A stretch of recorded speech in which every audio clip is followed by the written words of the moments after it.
മുഖ്യമന്ത്രി ഉണ്ണികൃഷ്ണൻ പോറ്റി വിവാദ ചിത്രത്തിലെ വാദത്തിൽ ഉറച്ച് എൻ സുബ്രഹ്മണ്യൻ താൻ പോസ്റ്റ് ചെയ്തത് യഥാർത്ഥ ചിത്രമാണ്. തന്റെ നിർദ്ദേശപ്രകാരം പോസ്റ്റ് ചെയ്യുന്ന ജോലി മാത്രമാണ് സഹായിക്കുള്ളത്. ചിത്രം പോസ്റ്റ് ചെയ്ത മൊബൈലിൽ AI ടൂൾ ഇല്ല.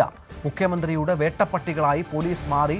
ഉണ്ണികൃഷ്ണൻ പോറ്റിയും മുഖ്യമന്ത്രിയും നിൽക്കുന്ന മുഴുവൻ ദൃശ്യങ്ങളും ലഭ്യമാക്കാൻ PRDക്ക് വിവരാവകാശം നൽകുമെന്നും സുബ്രഹ്മണ്യൻ പറഞ്ഞു.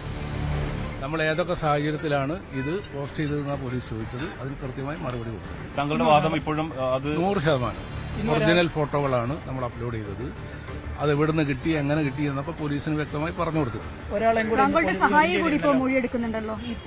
അത് എന്റെ എഡിറ്റർ എന്നുള്ള നിലക്ക് എന്റെ നിർദ്ദേശങ്ങൾക്കനുസരിച്ച് എന്റെ പോസ്റ്റുകൾ അപ്ലോഡ് ചെയ്യുന്ന ജോലി മാത്രമാണ് അദ്ദേഹത്തിന്.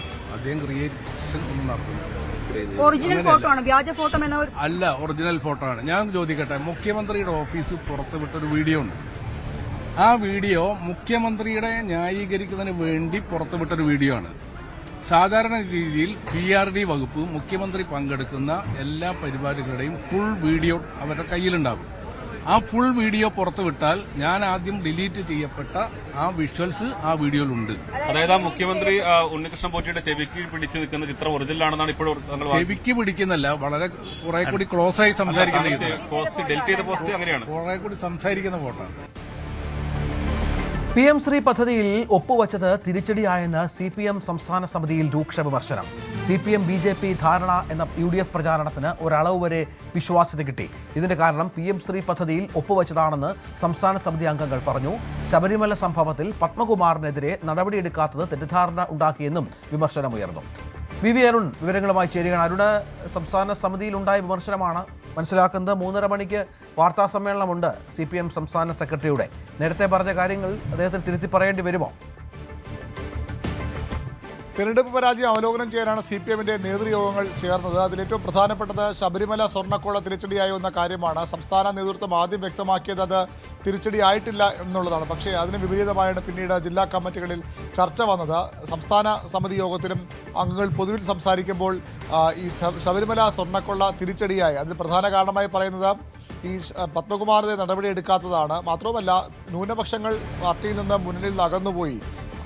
കോൺഗ്രസിന്റെ പ്രധാന പ്രചരണം CPMും BJPയും തമ്മിൽ ഡീലുണ്ട്, അത് ശരിവയ്ക്കുന്ന തരത്തിലുള്ള ചില കാര്യങ്ങൾ, അല്ലെങ്കിൽ അത് അത്തരം ബോധ്യമുണ്ടാക്കുന്ന തരത്തിലുള്ള ചില കാര്യങ്ങൾ പുറത്തു വന്നു. PMC ഇടപാട് അതിന് തെളിവാണ്.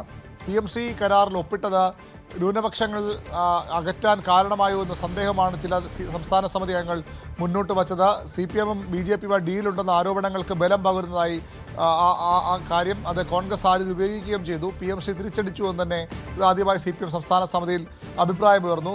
സംസ്ഥാന സമിതിയുടെ അറിവില്ലാതെയാണ് വിദ്യാഭ്യാസ വകുപ്പ് മുഖ്യമന്ത്രി നിർദ്ദേശപ്രകാരം PMC കരാറിൽ ഒപ്പിട്ടത്. അത്തരം കാര്യങ്ങളും ചർച്ചയായി. ഏതായാലും സംസ്ഥാന സമിതി യോഗം അവസാനിച്ചു. വൈകിട്ട് 3:00 MV ഗോവിന്ദൻ CPM സംസ്ഥാന സെക്രട്ടറി മാധ്യമങ്ങളെ കാണുന്നത്. തെരഞ്ഞെടുപ്പ് അവലോകനത്തിന് ശേഷം ചേർന്ന സംസ്ഥാന സമിതി യോഗം തീരുമാനങ്ങൾ എന്താണ്? പാർട്ടിയുടെ തെരഞ്ഞെടുപ്പ് അവലോകനം.